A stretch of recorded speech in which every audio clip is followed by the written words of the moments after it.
자, 이번 시간에는 앞에 이어서 앞에가 이제 자료 조직이었죠. 또 5월 31일 날 수행했던 패스원 모의고사 해설입니다.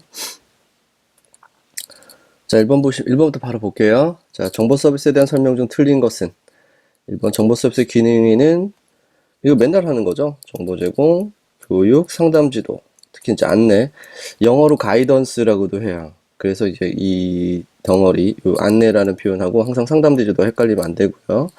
간접적 기능 등으로 구별할 수 있다. 이건 뭐 100% 맞는 말이죠. 온라인 정보 검색, CD롬 검색, DDS 등이 정보 제공에 해당한다. 정보 제공 활동들에 대한 내용이니까 뭐 어려울 거 아닙니다. 그러니까 정보의 직접 이동이 있다면 이건 뭐 기본적인 내용이겠죠. 간접적 기능 다시 정리하세요. 직접 이동이 아니라 이동이나 뭐 접촉 등에 대한 것이 필요한 게 아니라 대부분 경영 관리적 측면, 그런 인프라 관련된 그런 부분이라고 보시면 되고요. 평가 요소로는 접근성, 관심, 뭐 질문 듣기, 질문하기, 탐색, 추적 등이 고려될 수 있다. 이건 고려될 수 있다니까 상식적으로 얘네들이 이상하지만 않으면 되는 거예요. 그러니까 뭐 어려운 내용은 아닌 것 같습니다. 자, 도서관과 정보 이용 교육과 관련된 용어로는 상담 지도, 안내, 정보 제공 등이 있다. 자, 봐보세요. 도서관 정보 이용 교육입니다. 도서관 정보 이용 교육에서 상담 지도, 안내, 정보 제공. 자, 이거 교육에 관련된 내용이죠. 이거는 크게 이렇게 보셔야 되는 겁니다. 정보 제공,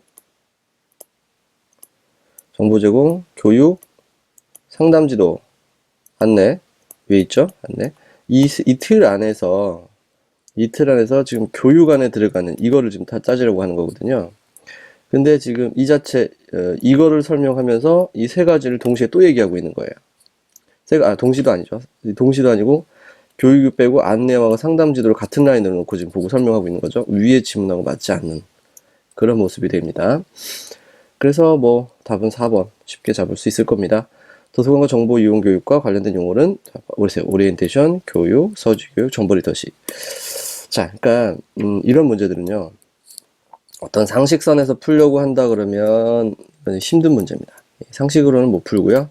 기본적 틀 안에 이게 있는 것을 말하는 것인지 아닌지 그런 것들을 파악하고 계셔야 되는 문제인 거죠. 그 정도 파악하시고 알아두셨으면 좋겠고요.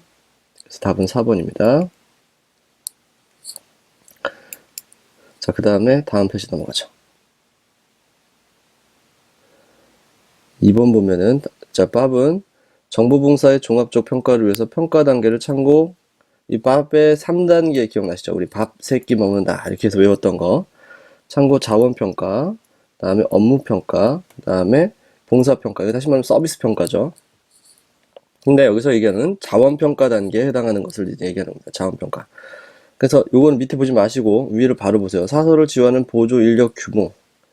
그러니까 이거를 제가 한번 수업 때도 얘기했던 것이 자원평가는 뭐하고 관련된 거요? 투입된 것이 얼마나 되느냐. 투입. 업무는 그걸로 인해서 산출된 것이 무엇이냐. 봉사는 성과가 어떤 성과가 있었느냐. 이렇게 보기로 했었죠. 투입, 산출, 성과로 우리가 얘기했었던 겁니다. 다시요. 투입, 산출, 성과. 이렇게 볼 수 있어요. 그러면 자, 여기다 말을 붙여보죠. 사설을 지원하는 보조 인력 규모가 투입된 거죠. 그럼 맞죠. 이용자 질의 응답한 횟수가 이렇게 투입됐더니 이렇게 늘어났다. 그럼 얘는 뭐죠? 이만큼 산출되었다. 이렇게 얘기할 수 있는 거죠. 도서관 이용 교육의 실시 빈도가 이렇게 투입했더니 이렇게 늘어났다. 이렇게 얘기할 수 있는 거죠. 그러니까 늘었다 줄었다 이렇게 얘기할 수 있으면 이용자의 도서관 이용 능력 향상 정도의 성과를 얻었다. 이렇게 얘기할 수 있는 거죠. 말로써 붙여버리면 되게 쉽게 정리될 수 있어요. 참고 데스크 PC 네트워크 속도가 늘어났다, 투입했다. 이런 개념이죠. 투입. 그래서 이거를 자원평가, 업무평가, 뭐 서비스평가로 이렇게 얘기하되 말을 행위로 바꾸면 되게 좀 쉬워져요. 투입, 산출, 성과의 행위로서 하게 되면 쉬워집니다. 그러니까 뭐 밑에 이제 설명 들어가 있죠. 자원. 그래서 가와 마가 해당되겠습니다. 답은 1번이죠. 자, 그 다음에 이제 3번 봅니다.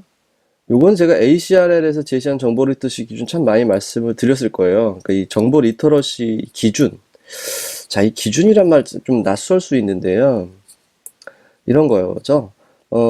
우리 리터러시라고 하는 거를 그 정보 뭐를 이제 이용할 수 있는 능력, 생존 능력이라고 하는 리터러시를 어느 정도 해야 이게 리터러시 수준이 올라갔다, 좋다, 나쁘다라 얘기할 수 있는가? 그럼 이 정도는 달성해야 되지 않겠는가? 이 정도 기준에 만족되어야 당신들이 리터러시가 있다고 하지 않겠는가? 뭐 이런 식의 이제 얘기를 하는 거거든요. 그래서 가끔 보다 보면은 리터러시 모델하고 이 기준하고 혼란할 수가 있어요. 되게 헷갈릴 수가 있거든요. 근데 보통 이 기준은 어떤 공인된 기관 등에서 얘기를 합니다. 공인기관 등에서. 그래서 ACRL, 이거 뭐 하죠? 이 뭐죠? 뭐 하죠라네요. 뭐죠? 미국 대학 도서관 또는 연구도서관 협회죠. 대학 도서관 연구도서관 협회입니다. 근데 이런 곳에서 이 정도는 되어야지 뭐할 수 있도록 해야지만 이 사람이 리터러시를 갖춘 사람이다. 이제 이렇게 볼 수 있다는 말이죠.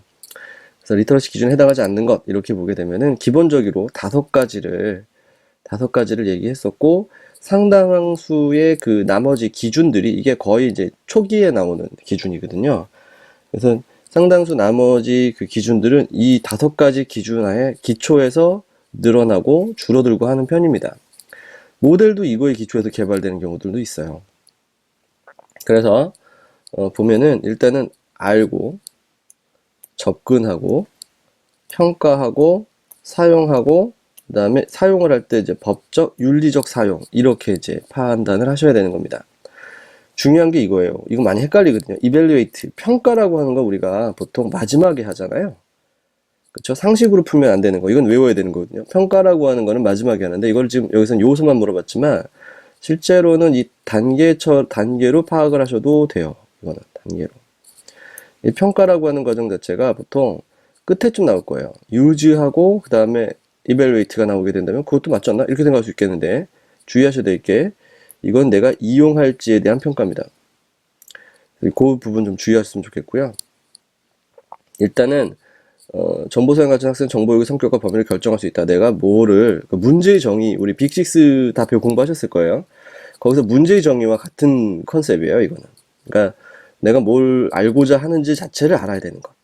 가끔 저도 자주 하는 말이지만 상담 질문 받다 보면은 본인이 무엇을 상담해야 될지 모르는 상태에서 전화를 주신 분들이 있어요.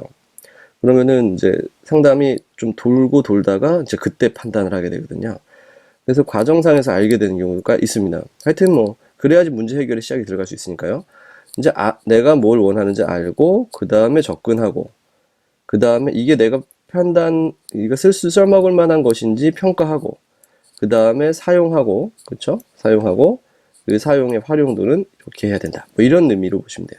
그러니까 know, access, evaluate, use, 그 다음에 ethical, legal, 이렇게 보셔야 되겠죠? 그러면 이제 여기서는 기본 요소로서 know, 알고, 접근하고, 그 다음에 평가하고, 사용하고 였는데 아닌 것은 3번이죠. 이제 분석하고, 요거 헷갈려 하실 것 같아서 제가 만들어 놓은 지문입니다. 자, 그 다음에 정보 리터러시 모델과 개발자의 연결이 틀린 거. 시험 지문에는요, 이거 거의 이 영어 이름으로 나올 가능성이 높으니까요. 참고하시고요. 이렇게 다 읽을 줄 아시죠? 자, 빅6 스킬. 빅6 모델에 대한 건 아이젠버그와 버코이츠, 워싱턴 대학 교수랑 웨인 센트럴 도서관 사서교사죠. 미디어 사서. 요 두 분이 만든 거다라는 건 우리가 익히 알고 있는 사실이고요. 리액트 모형. 스트리플링과 피츠입니다.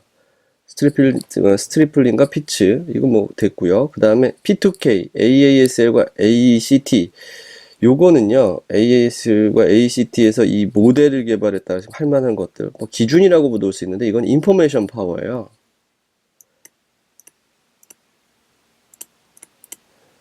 인포메이션 파워. 이게 이쪽에서 개발한 겁니다. 그러니까 여기 이거 잘 알아두셔야 될 기관인데요. AASL에서 이 S가 스쿨이에요, 스쿨. 그래서 학교도서관협회, 그 다음에 학교도서관 이제 사서교사나 이런 사람들 협회죠. 그 다음에 AC 교육경학 관련된 협회입니다. 그래서 여기서는 인포메이션 파워라고 하는 거, 이거를 알아두세요. 암기 여기 해설에다 좀 빼놨는데, 알아두시고요. 그래서 P2K 모델은 파파스와 테페, 이 사람들이 했지. 그래서 3번이 됩니다. 파파스와 테페 때문에라도 일단은 파파스의 P 생각하시고 P 연결시키시면 될 것 같아요. 그 다음에 리액트 모형은 제가 아직 암기법 못 만들었고요. 뭐 리스라고 외워야 되나요? 어떻게 해야 되나요? 그쵸? 리스피 이상하죠? 레시피? 레시피? 예, 뭐 이렇게 외우시면 될 것 같은데요. 암기법 있으면 이것도 제보 받습니다. 너무 날로 먹나요? 자, 그래서 AASL과 ACT에서는 인포메이션 파워로 연결시켜 주셔야 되고요. 그다음 P2K 모델에서는 파파스와 테페. 그래서 요거 기본적으로 뭐 어떤 내용인지 몰라도 이게 리터러시 모델이다. 또는 리터러시 기준이다. 누가 만들었다. 그것은 가장 기본적인 암기거든요. 요런 거는 우리 정보 서비스 뭐지? 지방직. 예, 지방직에도 가능성이 있지만 교육청 쪽이 또 이런 게 가능해요. 교육청 시험. 왜냐면 출제자는 분명히 교육청에 들어가서 리터러시 교육 관련된 거 하나 내야 되겠다라고 생각할 만하겠죠? 주관기관 자체가 교육청이니까. 예, 그런 것 때문에라도 알아두셨으면 좋겠습니다. 요거는 꼭 시험 전에 암기하셨으면 좋겠어요. 자, 다음 넘어가겠습니다. 자, 다음에 요거 조금 어려운 질문인데, 자, 학술 정보는 어떤 연구자 집단에서 그 연구 영역의 성과로서 집단이 인정한 전문 정보를 할 수 있다. 다음 중 학술 정보의 특징에 대한 설명으로 바르지 못한 것은? 자, 학술 정보 특징. 이거는 교재 안 나오는 말이에요. 그러니까 제가 모의고사 때는 가능한 이제 교재 나오지 않는 말들을 가지고 최대한 어떻게 선택해보는 이런 연습도 좀 하려고, 연습도 좀 트레이닝 시키려고 좀 노력을 하는 편이거든요. 그래서 조금 색다른 부분을 하나 넣어봤습니다. 자, 학술 정보는 1차적인 소비에 있어서 망라적으로 이용된다는 특징을 가진다. 이게 무슨 소리인지 조금 이따 설명드릴게요. 망라적으로 이용된다. 자, 학술 정보는 1차적인 소비에 있어서 즉시 이용되는 경향이 있다. 자, 이것도 맞고요. 학술 정보는 정보의 생산 연구자가 독점하는 경향이 있지만 소비는 일반 이용자들에게 폭넓게 이루어지겠다. 이거는 보세요. 이거는 그런가? 3번은 이거 이상한데? 이렇게 생각할 수 있는 거죠. 왜냐면 소비가 일반 이용자들에게 폭넓게 이용된다. 학술 정보는 뭐라 그랬죠? 전문 정보입니다. 전문 정보와 일반 이용자들의 이용 자체는 맞지 않죠. 네, 그래서 답이 3번이고요. 그러니까 요거 너무나 이제 또렷하게 답이 보여서 어렵지는 않게 풀 수 있지 않을까 싶어서 넣었는데 의외로 어렵다고 하셨던 분들이 있었던 걸 제가 기억을 합니다. 자, 4번에서 적합성은 정보가 축적 및 체계화되는 보편화 과정으로 인간의 지적 활동에 의해 생산되는 것이며 학술 정보의 필수 조건이다. 그러니까 학술 정보가 적합성과 연결돼야 되겠죠. 적합한 정보 뭐 이런 개념이니까요. 자, 그럼 문제에서 잠깐 볼까요? 이게 보면 보편적으로 폭넓게 이용된다는 거. 여긴 소비의 한정성이라고 얘기하고 있죠. 그럼 우리가 학술 정보, 우리 무슨 한국문헌정보학회지 우리도 전공자임에도 불구하고 매 나올 때마다 이렇게 재밌게 즐겨 읽거나 그러진 않잖아요. 네, 그런 부분이에요, 이거는. 자, 그 다음에 이제 나머지 설명을 드려야 되는데 1차적 소비에서 망라적으로 이용된다는 거는 처음에 우리가 난 저걸 찾아야지 이렇게 가는 게 아니라 전반적으로 이거 나왔지 어떻지? 그러면서 쭉 읽어보죠. 전반적으로 이렇게 이용하는 게 이용의 폭이 되게 넓어요. 왜? 선행연구조사 같은 것들을 학사들은 해야 됩니다. 그러니까 되게 폭넓게 이용한다는 그런 소리고요. 그 다음에 학술정보는 그 다음에 1차적 즉시 이용되는 경우가 있다는 건 바로바로 본인이 원하는 대로 찾아서 이거 쓸만한 것이다 그러면 바로 이용하는 것이죠. 뭘 걸쳐서 검토하고 또 검토하고 이럴 필요가 없는 것이죠. 그런 식의 논리로 파악을 하셔야 되는 겁니다. 이건 조금 어려운 문제. 정답률이 높지는 않을 것 같아요. 어려운 문제고 이런 문제를 풀 때 주의하셔야 될 거. 긴가민가 싶으면 일단 삼각형. 확실하게 아닌 게 눈에 들어오면 그게 답. 이거예요. 나머지는 더 한번 머리를 굴릴 때마다 답이 변화될 것 같거든요. 그럼 확실하게 아닌 것 같다는 생각이 드는 녀석. 이론을 잡아내는 게 스킬입니다. 문제 푸는 스킬. 자, 다음 넘어가 볼까요? 그 답은 3번이고요. 자, 6번. 다음 중 참고자료 관해 대출 불가 이유가 아니고, 이건 자주 했었던 거죠. 특정 정보를 구하기 위해서 책의 1번. 이거 이렇게 얘기했었죠? 다 보실 거예요? 이렇게 생각을 했었죠? 그 다음에 이거 밤샘 대출을 고려해 볼 수 있다는 말이 그래서 오버나이트 론이라고 했었죠. 고가이고 비쌉니다. 근데 대부분 재구입이 어렵기는 합니다. 어렵긴 한데 뭐는 아니죠? 귀중보는 아니에요. 귀중보는 아니에요. 이거는 말이 안 맞는 거죠. 그러니까 뭐라 그래야 될까요? 참고정보, 우리 한국문헌정보학 색인 귀중본인가요? 그런 건 아니죠. 재구입이 어려울 수는 있어요. 왜냐면 그 발행 부수가 많지 않거든요. 그 다음에 뭐 베스트셀러처럼 뭐 이렇게 여럿이 뿌리는 거 아니까 꼭 만들어야 하는 자료지만 그렇다고 많이 찍진 않는 그런 문제가 있는 녀석입니다. 그래서 답은 2번이고요. 성격 자체가 뭐 어렵진 않으셨을 거예요.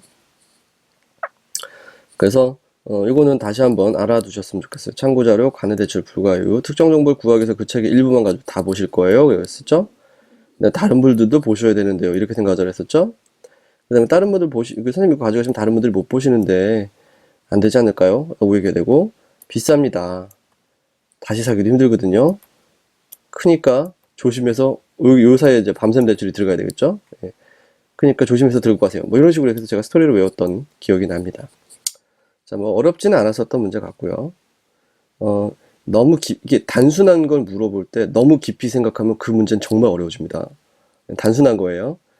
자, 수고 많으셨단. 요거는 뭐 문제 푼다고 수고 많으셨고요. 자, 다음 넘어가겠습니다. 자, 다음 보기 설명에 맞는 서비스. 요거는 이제 정보원에 대한 건데요. 정보원에 관한 건데, 알 듯 모를 듯한 정보원일 것 같아서 좀 한번 넣어봤어요. 전 세계 과학자, 엔지니어, 정보 전문가들이 정보 요구체를 해결하기 위한 설립한 온라인 과학기술 정보 제공 기관이다. 온라인 과학기술 정보 제공 기관. 그다음 미국 화학회 이 CAS 요거 되게 유명해요. 여러분 CA 뭐예요 이거?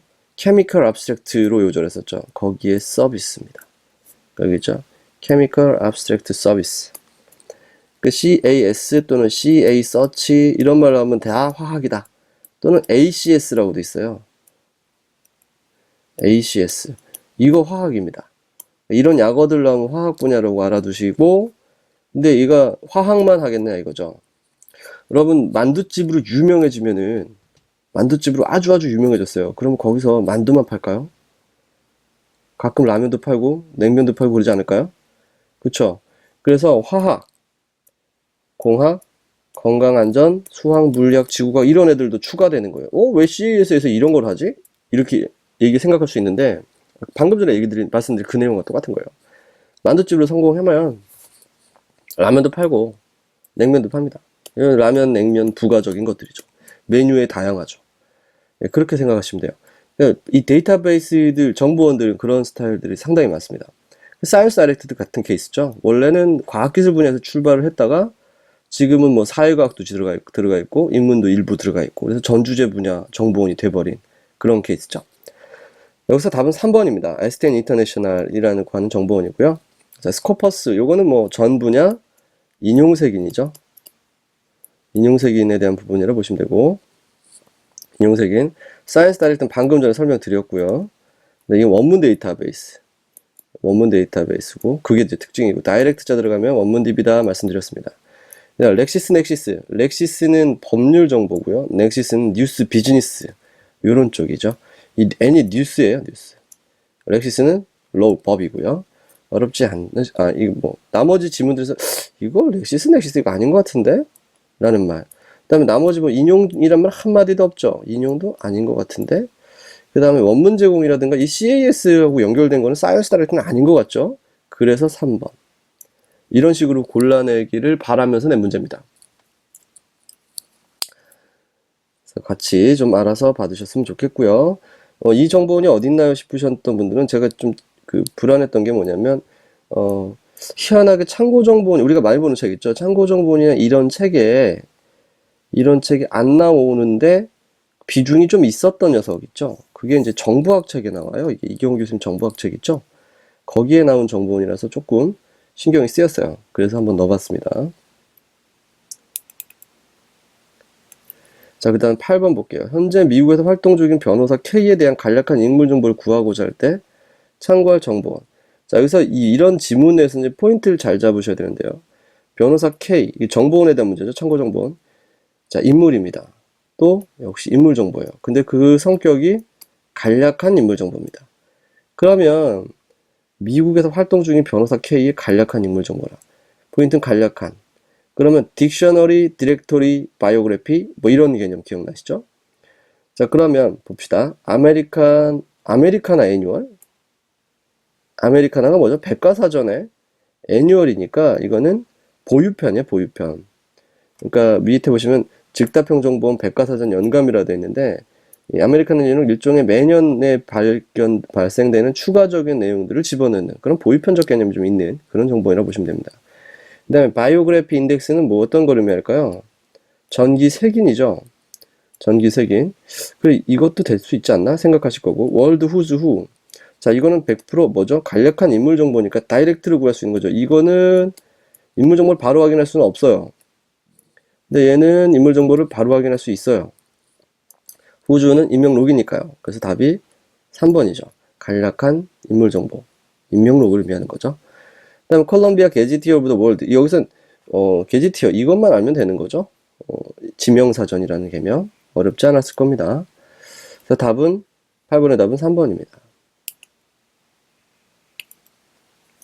자, 그 다음에 이번에 또 9번에 계량정보학자 주장과 연결입니다. 이거는 이미 한번 나왔던 적도 있었던 문제고 이것저것 해서 자주 건드려질 수 있습니다. 여기에 뭐 또 계량정보학자에 플러스 해가지고 쿨타우도 나오고 베일킨도 나오고 뭐 그쵸? 에스크이론 뭐 이런 거 있죠? 그 약어로 만들어낼 수 있는 그런 이론들도 건드려질 수 있고요. 그 다음 뭐 유진 가필드 뭐 이런 사람들도 섞여 들어갈 수도 있는 부분입니다. 그래서 우리 정보과학에서 나오는 학자들과 해당 주장들은 상당히 중요하니까 누구의 무엇 이거 정도 그 다음에 그게 대충 어떤 거였어야 대한 뉘앙스 어느 쪽 분야였던 것 같은데 대한 감각 이런 건 가져가셨으면 좋겠어요. 볼까요? 계량정보학자 주장과 법칙의 연결이 바른 거 지프 법칙 그죠? 지프 법칙 최소 노력의 법칙 이게 답이네요. 바로 나왔네. 답이 1번인데요. 그 지프 법칙은 본인이 얘기했던 것이 바로 R 곱하기 F는 C다 이거였죠. 그래서 빈도의 순위와 빈도수의 곱은 일정하다. 이 C가 이제 상수죠. 그렇게 얘기를 했고 10여 년이 지나서 그럼 이걸 어디다 쓸까라고 했더니 인간은 자주 이용하는 자료를 가장 가까이 둠으로써 노력을 적게 하려 한다. 이런 개념으로 바꿔낸 겁니다. 그래서 이걸 최소 노력의 법칙이라고 했어요. 지프의 영향력은 상당히 큰 것 같아요. 뭐 룬에 우리는 다 아시다시피 룬의 그 자동색인에도 영향을 꽤 줬고요. 자, 그럼 로트카 한번 봅니다. 로트카는 뭘 얘기했죠? 저자 생산성 법칙을 얘기했었던 사람이죠. 프라이스가 지수곡선 증가 법칙이고요. 브래포드가 분산 법칙입니다. 여기 정리가 되어 있으니까 요건 반드시 암기하셔야 되는 필수예요.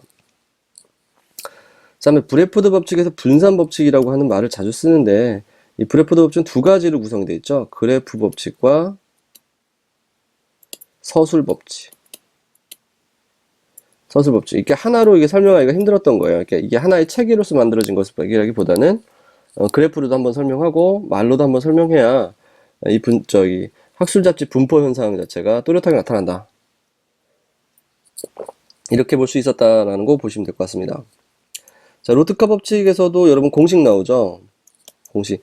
여기 우리 이 계량정보학 공식들은 상당히 간단합니다. 방금 전에 봤던 것처럼 지프 법칙 공식도 있고 로트카 법칙은 y는 뭐죠? C인데 n제곱분의 C다. 이런 식의 개념이었죠. 한 편의 논문을 쓴 사람의 수가 C고 n은 n편이고요. y에는 n편을 쓴 논문을 쓴 사람의 수죠. 그러니까 한 편을 쓰긴 쉽고 여러 편 쓰긴 어려운데 이 한 편 대 여러 편을 쓴 사람들의 어떤 그 법칙적인 패턴이 없을까 이걸 발견해내려고 노력해서 만들어진 공식인 거죠. 이거는 프라이스 지수공석 증가 법칙은 그냥 그 정보 증가량에 대한 관찰을 통해서 만들어진 거라고 보시면 될 것 같아요. 2차 함수로 증가하더라. 정보량 자체가 2차 함수로 이렇게 지수곡선으로 증가하더라는 거죠. 그럼 어려운 건 아니고요. 됐습니다. 다음 넘어가죠. 다음 중 스티븐슨이 제시한 요거 또 낯설 수 있어요. 도서관 네트워크 구성 요소에 해당하는 것이 아닌가. 요 교재에 있는 말인데요. 교재에 있는 말인데, 스티븐슨이 제시한 도서관 네트워크 구성에서, 여러분 이 스티븐슨 이런 사람 이름 나오잖아요. 이거 너무 겁먹지 마세요. 제가 이거 자주 하는 말이죠. 만약에 다음 중 도서관 네트워크 구성 요소에 해당하는 것이 아닌 건 이렇게 하면 그냥 우리 풀 수 있어요. 생각해서 푸는데, 스티븐슨 나오면 그때 어려워집니다. 선생님들은 이 말을 주장한 사람이 누군가에 대한 근거를 남기는 게 그 교수님들 글 쓰는 방식의 기본이에요. 그래서 누구의 뭐라고 하는 말을 달아줘야 돼요, 선생님들은. 근데 우리는 누가 나오면 내가 모르는 사람이 어렵다고 느끼거든요. 어떤 의미인지 아시겠죠? 조심하셔야 됩니다. 내가 저자가 나왔으면, 누구의 뭐, 이렇게 나왔는데 너무 어렵다. 그러면은, 특히 내가 모르는 사람이다. 그러면은, 이 사람 신경 쓰지 마시고, 이것만 보세요, 이것만. 도서관 네트워크 구성에서 해당하는 거. 그러면 바로 뭐로 변신하냐면, 스티븐슨이라는 사람을 생각하면 이 사람의 무엇이기 때문에 암기하지 않았으면 겁먹어요. 근데, 이렇게 나오잖아요? 그러면은 판단하려 합니다. 자, 보세요. 한번 생각해 보자고요. 이 스티븐슨 빼고. 참여도서관들이 지불한 봉사를 위해 유지된다. 이거 어디서 많이 봤던 말이죠. 모아야지 뭐 할 수 있겠죠. 무료는 아니겠죠. 전임 직원의 지시와 감독을 받는다. 제가 겸임과 전임 얘기했었죠. 그러니까 도서관마다 파견 나와가지고 일하는 것이면 뭐죠? 그 사람은 실제 신분 자체는 어디에? 해당 도서관, 회원 도서관에 있는 거고, 일은 뭐 OCS나 이런 데서 하고 있는 거라는 거죠. 그렇게 하면 충실도가 올라갈까요? 아예 뭘로? 아예 그 서지 네트워크 사람들 모임으로, 용으로 직원을 따로 뽑는 거죠. 그러면 그 일만 하는 사람들이 존재하겠죠. 그래서 우리 리스 같은 경우도 그 전담 직원들이 따로 있죠. 그런 개념입니다. 운영 책임은 참여도서관 직원에 의해 공동으로 운영되므로 책임을 분산한다. 이건 책임 분산하게 되면 운영이 엉망이 되죠. 저희 도서관 일이 있어가지고, 이게 전임 직원의 감독과 지시를 받는다는 이거 말하고 사실 좀 배치되는 개념이에요. 저희 도서관에 일이 있어서 좀 갔다 올게요. 이러고 일하다가 다른 데 도망가고 이럴 수도 있죠. 그런 문제입니다. 자, 스티븐슨 빼고 생각하는 게 차라리 낫습니다. 이런 데는. 이게 트릭이에요, 트릭. 그렇게 생각합시다. 기업들의 서지 데이터베이스 상호 협동을 유지 증보시킨다. 종합 목록의 기본 내용이죠. 도서관 네트워크 종합 목록. 뭐 그런 기본 개념입니다.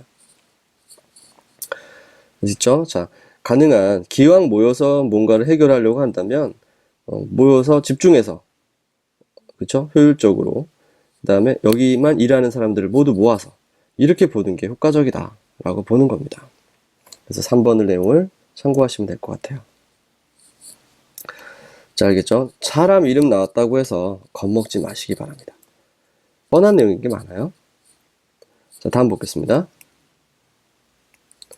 자, 정보봉사 업무 수행 단계 중 다음 빈칸에 올바른 거. 이거 제가 자주 얘기했던 겁니다. 우리 정보봉사론에서는 특히 잘 나오는 게 뭐냐면 순서예요, 순서.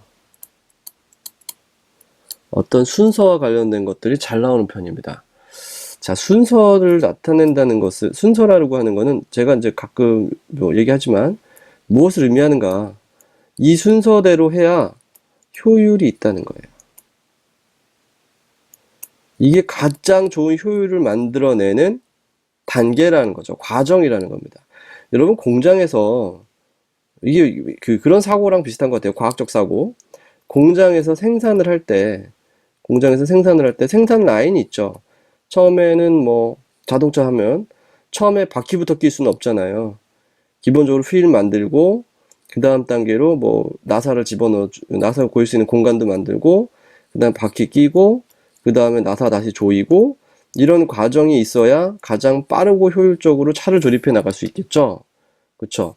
마찬가지로 우리 이런 어떤 업무, 또 업무 수행 이런 거에 있어서는 공장에서 이런 제품을 만드는 과정과 같이 이 기본적인 과정을 지켜줘야, 순서를 지켜줘야지 가장 효율적이고 빠르게 이것들을 처리할 수 있다. 이렇게 생각하시면서 보면 되는 거예요.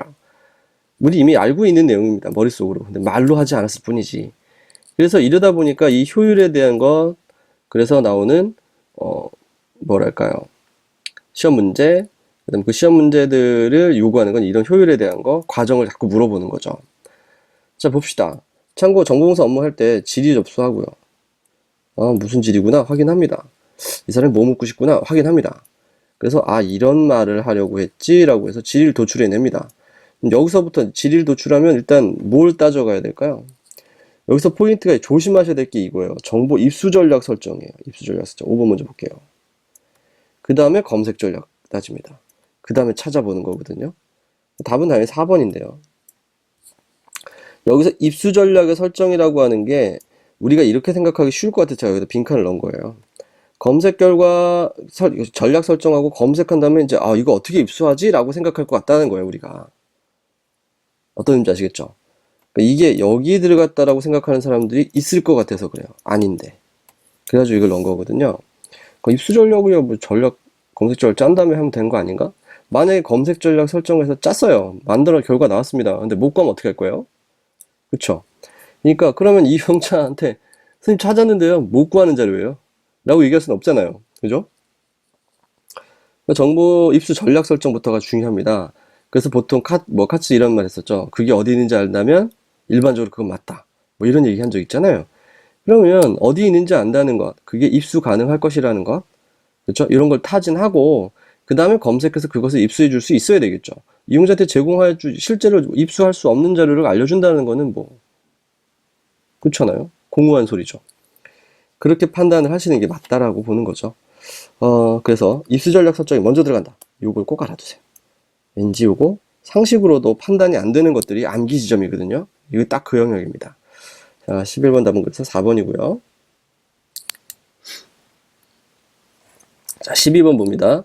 도서관 네트워크에 대한 설명으로 바른 것. 도서관 네트워크 좀 집어넣어 봤어요.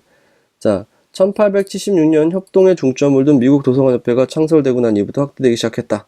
자, 도협이 있어야 같이 뭐 협력을 할 거에 대한 뭐 할지 말지에 대한 얘기를 할 수 있겠죠. 그건 당연한 얘기죠.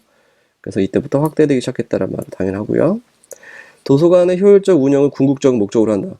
이 말 조심하세요. 항상 궁극적 목적. 궁극. 저 이런 말 많이 하죠. 또 저기 중앙대학교 남윤준 교수님인가요? 그 교수님도 이런 말씀 하신다는 걸 제가 칼럼에서 읽었습니다. 문헌정보학의 본질은 무엇이냐? 이용자와 정보자원의 연결. 이게 우리가 있어야 되는 겁니다.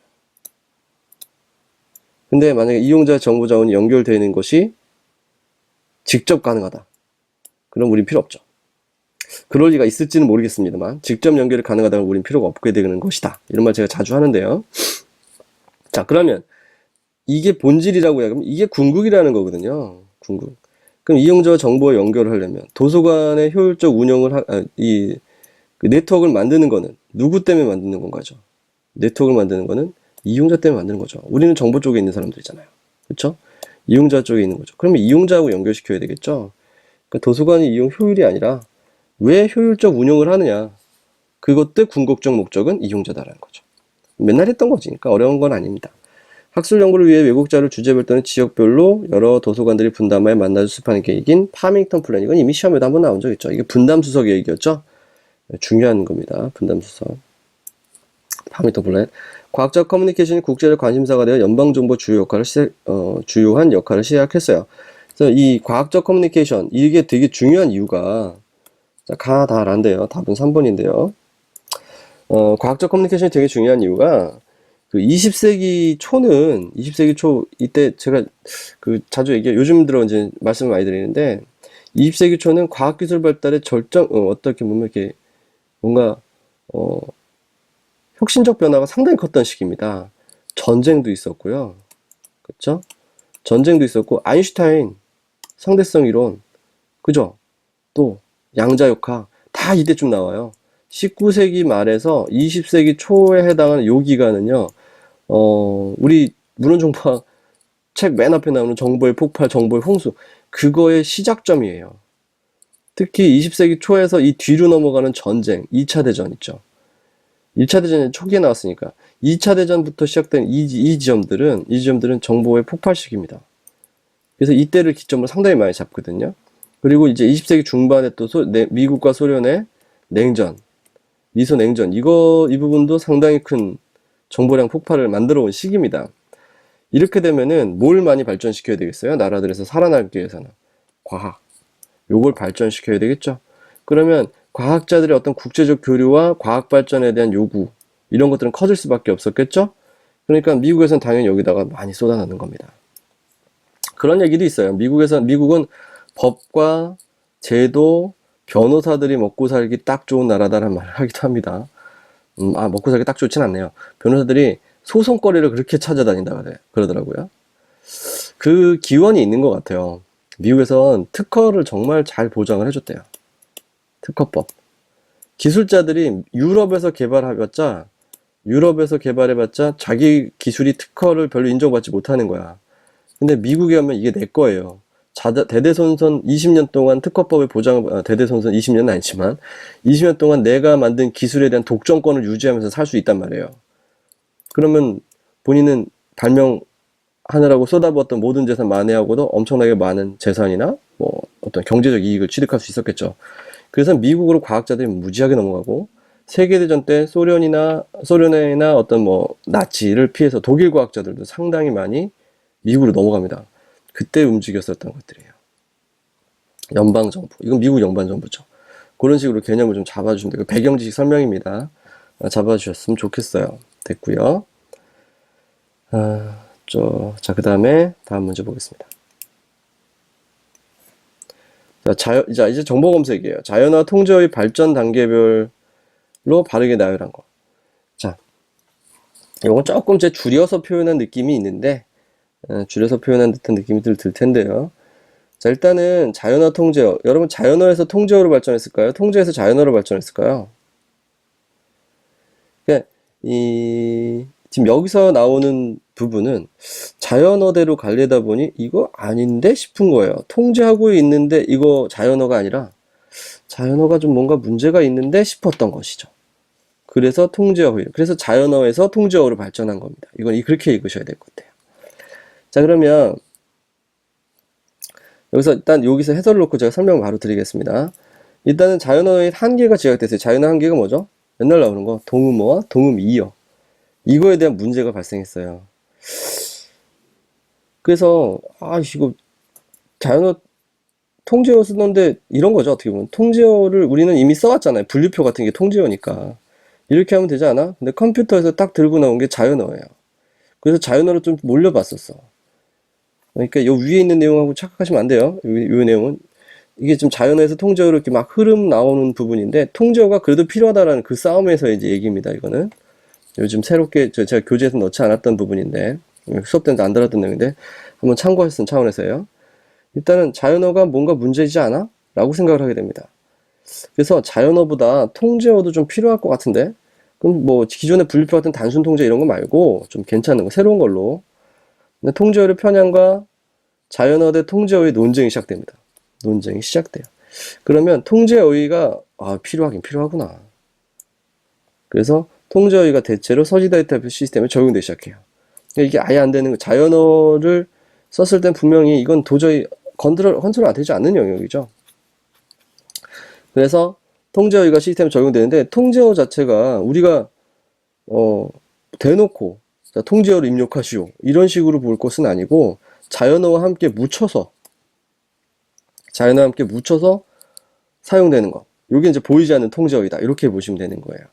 그러니까 실제 요즘 우리가 쓰고 있는 시스템은 자연어와 통제어가 함께 쓰이고 있는 거죠. 자연어와 통제어가 함께 쓰이고 있는 겁니다.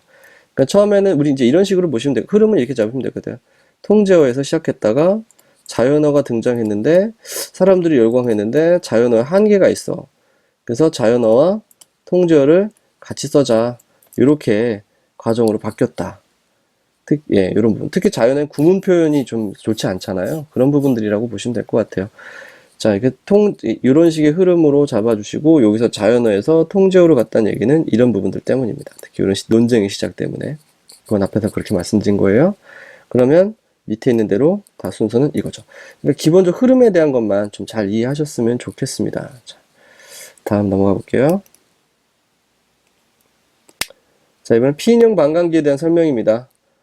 이건 이제 인용색인에서 우리가 다루던 것이죠. 인용색인에서 임팩트 팩터, 그 다음에 즉시성 지수, 그 다음에 피인용 반감기. 이 세 가지가 기본적인 JCR의 평가 틀이 되겠죠. JCR의 평가 틀이 됩니다. 자, 볼까요? 다음 중 피인용 반감기에 대한 설명인데 틀린 것을 고르시오. 사이티드 하프라이프로 표기한다. 통상 응용과학 분야의 반감기는 기초과학보다 긴 것으로 나타난다. 이거네요. 이건 뭐 상식으로 금방 풀겠네요. 기초과학 분야의 반감기가 응용과학보다 길죠? 그러니까 이론성이 있는 것은 응용의 기본이니까 여러 형태로 응용될 수가 있어요. 응용의 방향은 상당히 짤막짤막할 수 있죠. 그런 논리를 파악하시면 됩니다. 과학적 지식이 얼마나 빨리 확산되는지와 과학자가 특정 학술지에 얼마나 예민하게 반응하는지 알 수 있다. 그러니까 얼마나 오래, 피인용 반감기라는 거는 너 이제 그만 써도 될 것 같아 라고 하는 것이 얼마나 오래 가는가, 뭐 이런 개념이죠. 쉽게 생각하면 유통기한이에요. 유통기한. 음식물 유통기한 같은 거 생각하시면 돼요. 갑자기 저희 집에 있는 냉장고가 생각이 나네요. 이 냉장고 그 음식들 보면 유통기한 있잖아요. 그게 피인용 반감기 같은 거라고 생각하시면 됩니다. 금년에 학술지 논문이 피인용 받은 총 피인용 횟수가 금년부터 과거로, 이거 포인트 이거예요. 소급해서 50% 될 때. 소급해서 50%로 줄어들기까지 연도. 요걸 잘 알아두시면 됩니다. 자, 답은 2번이고요. 그래서 이미 이건 말씀드렸습니다. 해설은 읽어보시면 될 것 같아요. 자, 다음 15번입니다. 이거 정말 중요한 거거든요. 이 표를 보실 때 잘 보셔야 되는데 정말 중요한데요.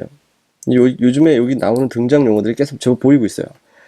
다음 자동생인 기법에 대한 설명으로 틀린 거. 특의 통계적 기법, 언어학적 기법, 문헌 구조적 기법으로 구성할 수 있다. 불용어 제거 기법은 문헌 구조적 기법에 속한다. 당연히 틀렸죠. 2번이죠. 문헌 구조적 기법은 문헌 속에 단어가 나타나는 위치에 의해서, 이게 위치에 의해서, 이것도 포인트거든요. 세균어를 선정하는 기법이다. 그래서 단서 기법은 결론, 결과, 요약 등과 같이 문헌의 주제를 추격적으로 표현해주는 특정한 의미의 단어를 찾아 이러한 단어가 출현한 문장 속에 함께 출현한 단어를 세균하는 방법이다. 다 좋은 말들이, 정확한 표현들입니다. 제가 이거 교재에 들어가서 말씀드리면 별표 엄청 여러 번 쳐져 있을 거예요. 30만 개치라 그랬었거든요. 자, 이 표가 중요한 게 뭐냐면 이런 게 시험 지문에 나온다는 거예요. 하트의 투 포화성 가중 기법 뭐 이런 말 있죠. 투 포화성 가중 기법. 이런 표현들이 나오면 우리가 당황하거든요.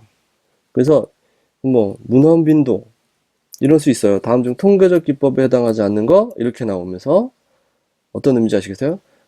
어휘 분석, 다음에 투 포화성 가중 기법, 다음에 문헌 분리가, 문헌 빈도, 뭐 영문헌 빈도 뭐 이런 거 있죠?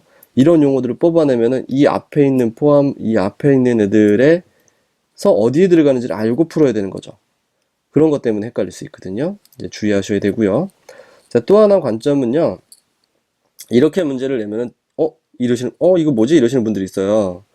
다음 중 단어 가중 기법에 해당하지 않는 것은 이렇게 내면서 단순 빈도, 상대 빈도, 문헌 분리가, 확률 색인 이렇게 넣었더니만 확률 색인도 가중치 쓰지 않나요? 이러시는 분들이 있다라는 거죠.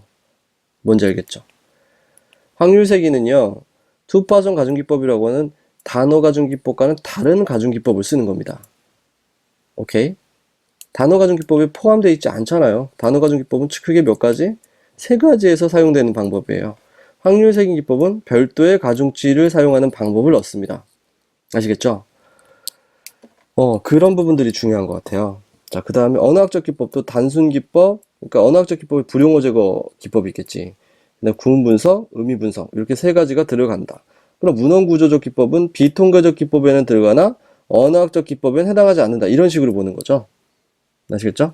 그렇게 해서 파악을 해 나가셔야 돼요. 그래서 이 표를 잘 보시고 이 표에 있는 용어들을 정확하게 파악해 나가시는 거. 그게 핵심인 것 같습니다. 핵심입니다. 같습니다만 안 되겠죠. 핵심입니다. 자, 됐고요. 다음 문제 넘어가겠습니다. 자, 이제 연산대에 대한 설명이네요. 우리 좀 비교적 자신 있게 풀 수 있는 부분들이죠.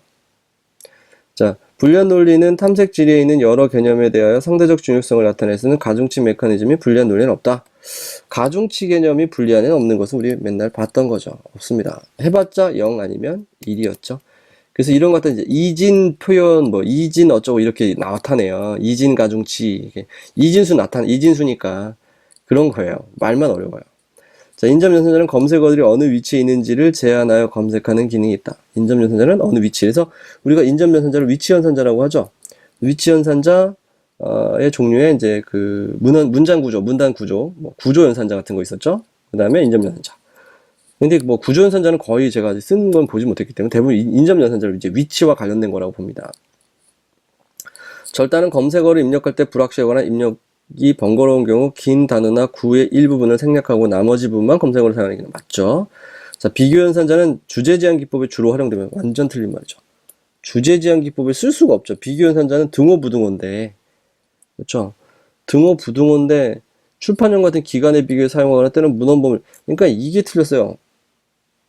이 말이 빠져야 돼요. 이 말이 빠져야 되고, 출판형과 같은 기관의 비교에 사용하나 때로는 문헌번호의 범위를 찾을 때 사용할 때, 이건 맞아요. 이건 맞는데, 여러분 주제의 크고 작음, 상위 개념, 하위 개념, 이런 개념들을 비교할 수 있나요?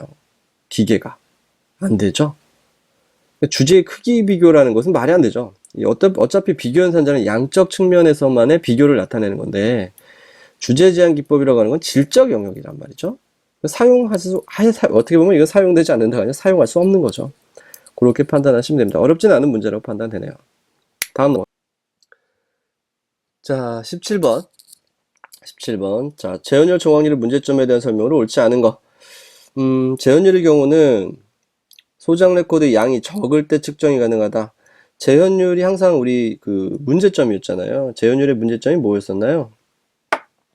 어차피 재현율이라고 하는 거는 시스템 내에 적합 문헌 수죠. 시스템 내 적합 문헌 수를 체크해야 됩니다. 이게 핵심이죠. 이게. 근데 시스템 적합 문헌 수가 몇 개인지는 시스템 내 전체 문헌 수를 결정이 되어야에 따라서, 죄송합니다. 시스템 내 적합 문헌 수는 시스템 내 전체 문헌 수가 무엇냐에 따라서 측정이 가능하다, 불가능하다까지 얘기할 수 있어요. 자, 1억 개짜리 레코드가 있다고 칩시다. 수업 때 많이 말씀드렸죠? 이거 한 달 내로 적합 문헌을 판단해봐라. 이거 초당 3개씩, 1초에 3개씩 적합 문헌인지 아닌지 확인을 해야 한 달 내에 가능합니다. 그 다음에 이건, 그리고 했다 하도, 이건 잠도 자면 안 돼요. 밥 먹을 시간도 없어요. 근데 했다 하더라도 문제는 뭐죠? 그러니까 내가 첫 번째 날에 했던 적합 문헌이라는 판단과 마지막 날에 했던 적합 문헌이라는 판단 자체가 다를 수 있다는 거예요. 이건 뭐냐면 적합 문헌이라고 하는 건 사람의 상당히 주관성에 기초한 거기 때문에 그렇습니다. 주관에 기초한 거라서 이 부분이 좀 그래요. 애매하다. 아주 객관적이고 양적으로 딱 떨어지는 그런 거 없나요? 예, 그런 거 없어요. 정확률 재현율은 원래 좀 그런 게 아닙니다. 그러니까 실제로 우리가 어떤 검색 시스템의 평가를 한다 했을 때는 검색 효율과 그 다음에 시간, 그 다음에 비용을 따져야 돼요. 근데 시간과 비용은 뭐로 가능하죠? 시간과 비용은 측정이 가능한 양적 영역입니다. 근데 검색 효율은 적합 문헌이라고 하는 개념을 이미 설정하고 하는 거기 때문에 적합 문헌의 개념을 설정하는데 그 적합 문헌에 대한 판단은 누가 하나요? 사람이 하죠. 그래서 얘는 질적 영역이 되는 거예요. 하여튼 그런 부분하고 연결되어 있는 부분입니다. 자, 됐고. 정확률은 검색된 문헌들보다 계산하기 용이하지만 재현율은 그렇지 않다. 방금 전에 봤죠? 소장 레코드의 양이 많은 경우 재현율의 측정은 불가능하기 때문에 배제율과 잡음률로 보정해야 된다. 이게 뭔가 좀 이상하죠? 자, 불가능한데 배제율하고 잡음률은 어떻게 구하나요? 그죠? 이거는 말이 안 돼요. 답이 3번이죠. 그러니까 소장 레코드 양이 많아서 재현율 측정이 불가능해. 적합 문헌 설정하기가 힘들단 말이야. 근데 배제율은 아예 숨어있는 녀석이죠. 잡음률이야 뭐 정확률로 한다 하지만 배제율은 이걸 못 구합니다. 말이 안 되는 거죠. 자, 두 가지 척도 모두 과정을 평가하고 결과만 평가하고 있다. 맞는 말이죠. 답은 3번입니다. 그래서 불가능하니까 문헌합병법, 전문가 방법, 부분집합법을 사용하는 것이거든요. 됐습니다. 다음 문제 넘어가겠습니다. 자, 이건 이제 디지털 소관인데요. 디지털 소관 환경에서의 통합 검색은 기존에 오타네요. 다양한 유형의 장소를 대상으로 하며 도서관 포털이라는 통합 공간에서 수행됩니다. 다음 중 메타 통합 검색에 대한 설명으로 바르게 묶인 것. 메타 통합 검색. 이거 되게 중요한 것 해요.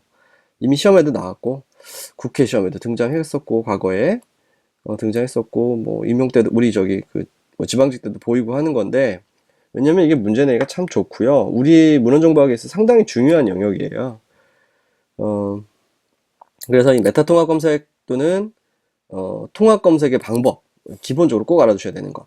교재에 제가 표를 말씀드렸을 거고 되게 중요하다고 말씀 많이 드렸습니다. 자, 통합 검색이라고 하는 방법은 크게 두 가지가 있는데 메타 통합 검색과 분산 검색이 있다. 메타 통합 검색은 또 하나, 둘, 셋, 네 가지 방법이 있죠. 수집 방식, 수학 방식, 업로드 방식, 반입 방식. 분산 방식은 또 두 가지가 있죠. 표준 분산과 비표준 분산. 이 그림만 잘 외워놓으시고, 그 다음에 이 자리 중에 어디에 이 기법이 들어가는가를 파악하시는 거. 이게 핵심이에요.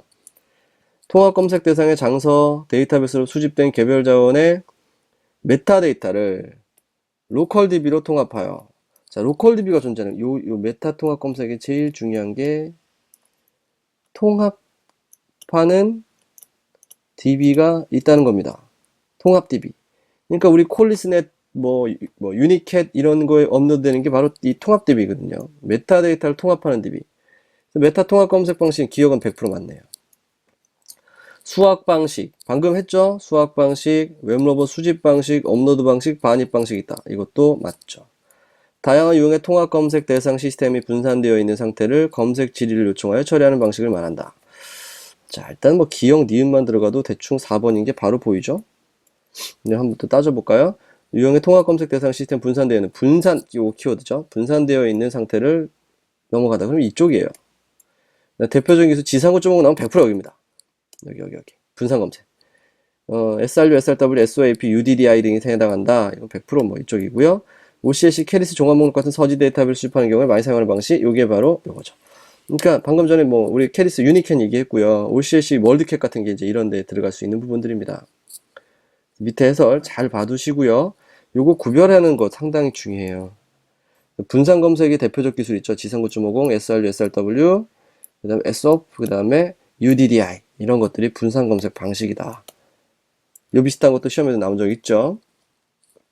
알아두셨으면 좋겠습니다.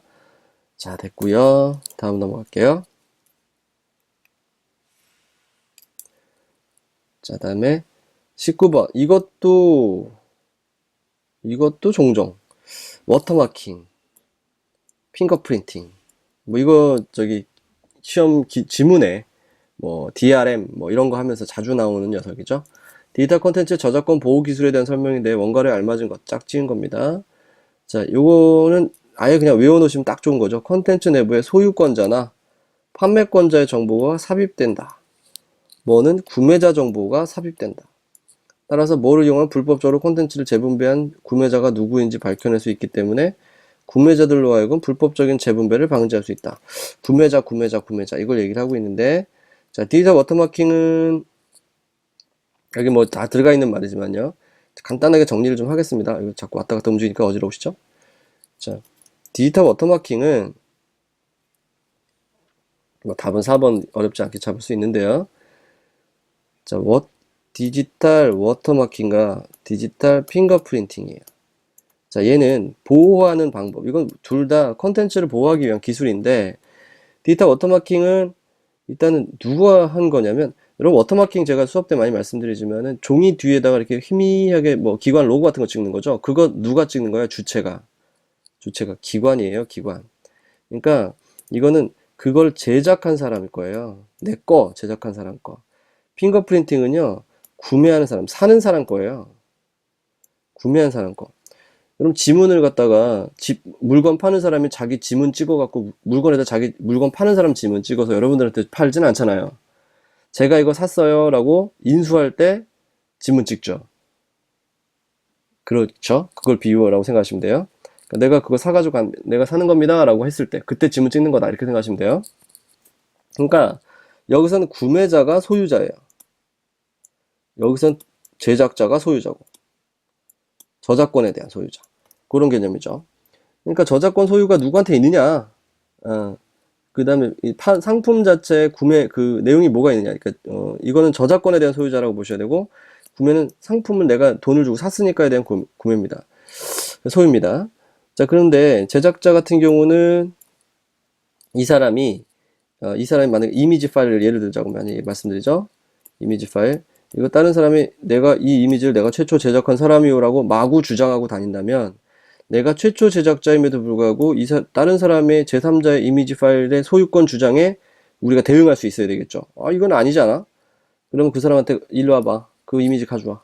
내가 여기다가 내 소유권을 주장할 수 있는 워터마킹을 걸어놨어. 그래서 여기 열어보면 내 워터마킹이 있거든. 그래서 실제 딱 열어봅니다. 이거는 재분배하려는 사람도 알 수 없어요. 어느 이미지 파일을 어느 지점에 기술적으로 워터마킹을 걸어놨는지 알 수 없거든요. 그래서 내가 딱 열어서 보여주면서 이게 봐, 내가 이거 최초 제작했다고 여기다 숨겨놨지? 너는 불법이야. 이렇게 얘기할 수 있다는 거죠. 그 다음에 이거는 핑거프린팅은 시리얼 키 같은 거 있죠? 그게 대표적인 사례예요. 시리얼 키. 시리얼 키에 내 구매자 정보가 등록이 되는데, 물론 회사에서는 그 구매자 정보 자체가 어떤 익명성을 보장하는 상태로 보장이 됩니다. 저장이 됩니다. 근데 만약에 이 사람이 이거를 불법적으로 뿌렸어요. 그러면 해당 시리얼 키를 입력을 해야 불법으로 사용할 수 있겠죠. 그럼 시리얼 키를 시리얼 키와 구매자 정보가 연결이 돼 있다면 이거 누가 뿌렸는지 바로 알 수 있겠죠. 그러니까 이건 마치 뭐와 같다? 내가 이 물건을 살 때 지문 찍어 놓은 것과 같다. 이런 논리로 만든 겁니다. 그래서 재분배 방지라는 말을 할 수가 있다는 것이죠. 자, 그렇게 보시면 될 것 같고요. 자, 다음 넘어가겠습니다. 자, 마지막 문제네요. MODS. 다음 보기 내용 중 MODS에 대한 설명으로만 짝지은 거. MODS에 대한 설명으로만 짝지은 거. ISO 2709 표준을 XML로 변환하여 XML이란 완전한 마크 레코드를 표현하기 위한 것이다. 요거는 마크 XML에 대한 설명이죠. 마크 XML에 대한 설명으로 밑에 설명이 되어 있나? 그쵸. 마크 XML에 대한 부분이고요. 마크에서 사용하는 표시기호 대신 언어로 사용한다. 이거는 MODS. 마크의 표시기호나 지시기호, 식별기호와 같은 내용 식별기호를 그대로 사용한다. 이것도 마크 XML이죠. 밑에 해설은 다 있으니까. 이미 작성된 XML 레코드의 완전형 XML판이다. 이것도 마크 XML이네요. 자, 마크에 적용된 목록 규칙을 계승할 뿐만 아니라 특정한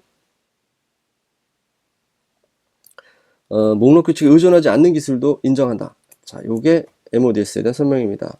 이건 별 내용은 아닌데 이것 때문에 많이 헷갈려 하시는 분들이 있어요. 마크 XML과 MODS의 표현 있죠. 마크 XML과 MODS를 혼란해 하시는 경우가 있거든요. 그러니까 교재 설명이 되는데 보면 조금씩 애매하게 표현이 되는 게 있거든요. 마크의 XML판이다 그러면은 이게 마크 XML을 의미하는 거야? MODS를 의미하는 거야? 이런 말들 때문에 고민하시는 분들이 있어서 간단하게 말씀을 다시 드리면, 처음에 마크가 있었습니다. 이 마크는요, 문제가 있어요. 너무 어렵고 복잡하거든요. 그래서 이걸 좀 쉽게 만들까 하는 방법으로 더블링 코어가 혹시 나왔었단 말이에요, 중간에. 더블링 코어 괜찮나? 싶어가지고 연구를 많이 했죠. 근데 실패했어요. 이거 더블링 코어 이거 좀 아닌 것 같아. 도서관에 적용하기는 아닌 것 같아. 왜냐면 OCLC가 만들었기 때문에 그래도 도서관하고 상당히 밀접할 줄 알았는데 이건 네트워크 자원용이니까 안 맞았어요. 근데 더블링 코어가 이 1990년대 중반에 등장합니다. 95년 이때 95년, 96년 이때쯤 등장하는데 이때는 아직 XML 기술이 없었거든요. 근데 21세기 딱 들어가기 후반대쯤 99년 이때쯤에 XML이라는 기술이 나옵니다. 이게 마크한테는 새로운 기회라 생각했었던 거예요. 그럼 XML? 이거 좋을 것 같은데? 라는 생각을 사람들이 했고요. 그럼 XML을 가지고 XML이 왜 좋으냐? 일단은 시스템 독립적이거든요. 독립성이 되게 강해요. 그러니까 XML로 어떤 레코드를 작성을 하면은 어떤 컴퓨터든 어떤 서버든 어떤 소프트웨어든 간에 상관없이 다 움직일 수 있어요. 마크가 지향하는 모습이죠. 어떤 도서관 마크든 서로 다 주고받을 수 있는 거야. 그러니까 급한 대로 한번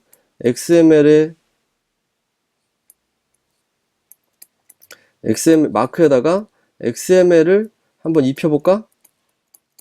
해서 만든 겁니다. 그랬더니 얘는 그대로 그냥 레코드 저기가 다 살아있는 거예요. 레코드에 필드 번호, 지시기호, 식별기호가 다 살아있는 거예요. 그러니까 역시 마크가 어려운 건 맞아. 어려운 마크는 맞아. 그럼 어렵지 않게 좀 쉽게 갈 수 있는 방법 없을까? 그래서 MODS가 개발됩니다. 이 흐름으로 보시면 돼요. 그러니까 여기서 간다. 처음엔 마크로 했는데 더블링 코어로 가보려다가 이건 아닌 것 같고 XML 기술이 나왔으니 더블링 코어랑 XML 이렇게 좀 엮어보려고 막 했었어요. 그러다가 차라리 아예 마크를 XML로 바꾸는 게 어때? 그러다가 MODS로. 그래서 훨씬 더 쉽게.